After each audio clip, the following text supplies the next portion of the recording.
Heaven mirrors earth, a biblical reflection on beauty, power, and responsibility throughout history. Men and women have dreamed of heaven, a perfect place, free from pain, free from struggle, a realm where every tear is wiped away. Yet, when we search the scriptures carefully, a surprising reality emerges. Heaven is not as far removed from earth as we might think. In fact, in many ways, heaven mirrors earth. There are traces of beauty, struggles for power, envy, covetousness, and even desires that are not too different from what we see around us today. So the question arises, if heaven is so much like earth, why are people so fascinated about escaping this world instead of cherishing the very earth that God Himself took time to create, bless, and declare as very good? In this article, we will explore powerful arguments from the Bible to show that heaven and earth are not two radically different realities, but rather two reflections of God's creation. Along the way, we will consider how this truth should shape the way we live, how we care for the world around us, and how we prepare to give an account before God for what we have done with His masterpiece, our planet. 1. God declared the earth very good. The Bible begins with a simple but profound truth. In the beginning, God created the heavens and the earth. Genesis 1 verse 1. For 6 days, the Almighty shaped the earth, separating light from darkness, creating the seas, mountains, animals, and finally, mankind. After each stage, God paused and declared, "It is good." But when He finished His masterpiece, He looked upon it all and said, "It is very good." Genesis 1 verse 31. Pause and think about that for a moment. The earth, its rivers, its mountains, its forests, its skies, was so breathtaking that the Creator Himself admired His work. If God, who is perfect in beauty, could gaze upon the world and call it very good, who are we to wake up, look at this same world, and say, "There is nothing here"? It is almost insulting to the Creator for a man to dismiss the world as worthless when the Almighty Himself spent 6 days crafting it, then rested in satisfaction. This tells us something important. The earth is not just a temporary waiting room. It is a reflection of heavenly beauty, a mirror of divine creativity. 2. War in heaven. When we think of heaven, we imagine eternal peace, angels singing, and harmony that never ends. Yet, the Bible shocks us with a dramatic revelation. There was war in heaven, Revelation 12 verse 7. Michael and his angels fought against the dragon, and the dragon and his angels fought back. War in heaven? Isn't that supposed to be impossible? But here lies the truth. Even in heaven, there was a struggle for power, conflict between loyalty and rebellion, order and chaos. This mirrors the battles we see on earth. Nations rising against nations, kingdoms clashing, families divided by power struggles. The fact that there was war in heaven proves that heaven is not some distant dreamland untouched by conflict. It is a realm where choices are made, loyalties tested, and order defended. Just as men on earth wrestle for dominance, so too, angels once wrestled in heaven. 3. Satan's rebellion. The Bible describes Satan as an exalted being, once a shining angel known as Lucifer. Yet, pride entered his heart. He coveted God's throne, saying, "I will ascend above the heights of the clouds.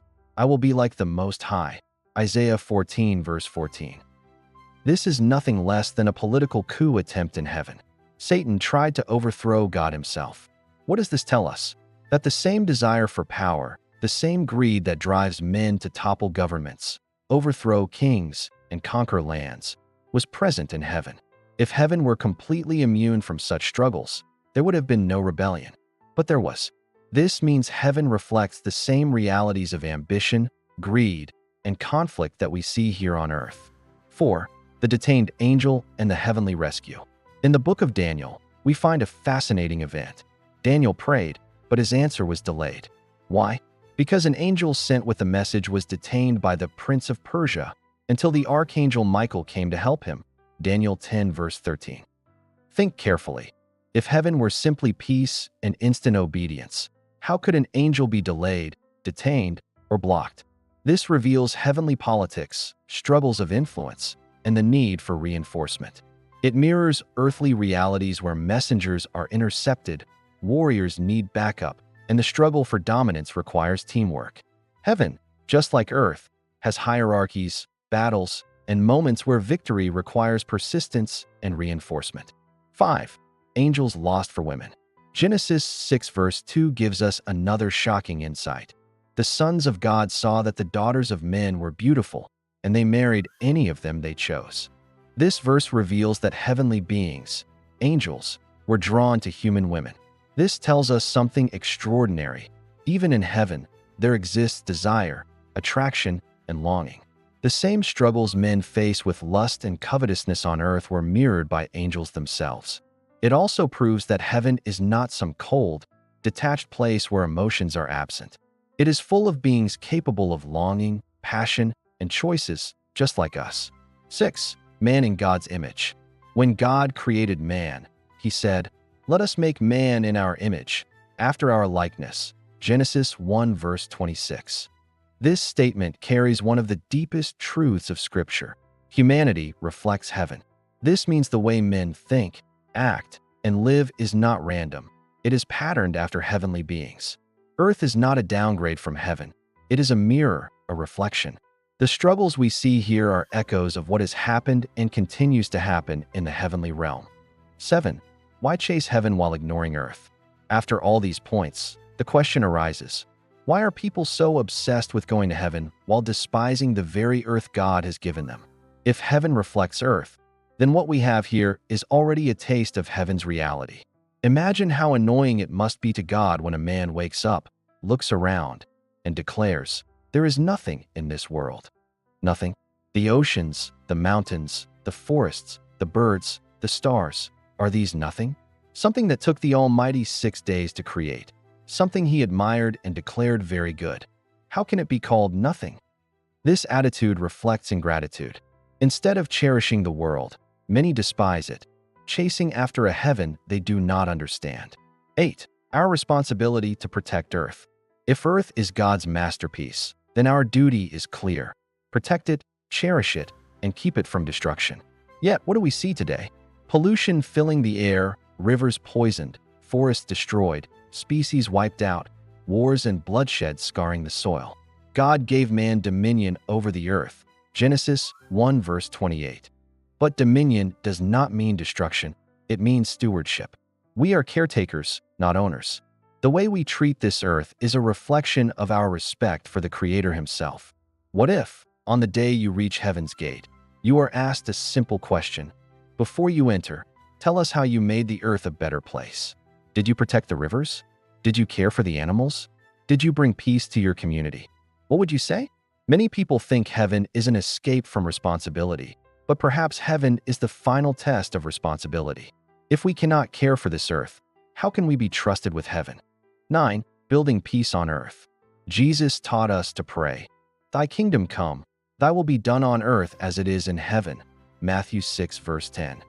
Notice carefully, we are not told to abandon earth for heaven, but to bring heaven's order into the earth. This means working for peace, justice, love, and care right here where we are.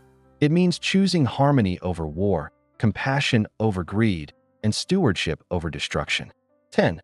A closing reflection. Heaven and earth are not two opposite realities, but two reflections of God's creation. In heaven, there has been war, rebellion, lust, and political struggle. On earth, we see the same. In heaven, there is beauty, majesty, and divine order. On earth, there is also beauty, majesty, and divine order. God made man in his image, meaning humanity mirrors heaven's spirits. So instead of despising earth and idolizing heaven, we should learn to cherish the masterpiece we already have. When a man wakes up and says, "This world is nothing," he insults the Creator who labored 6 days, looked at the world, and declared, "It is very good." The truth is, we already live in a reflection of heaven. The question is, will we make it better, or will we destroy it? Will we pollute it, waste it, and kill it? Or will we protect it as a sacred trust? One day, when we stand at the gates of eternity, the question may not be how eager we were to leave the earth, but how faithful we were in making it flourish. And if asked, what did you do to make the earth a better place? What will your answer be?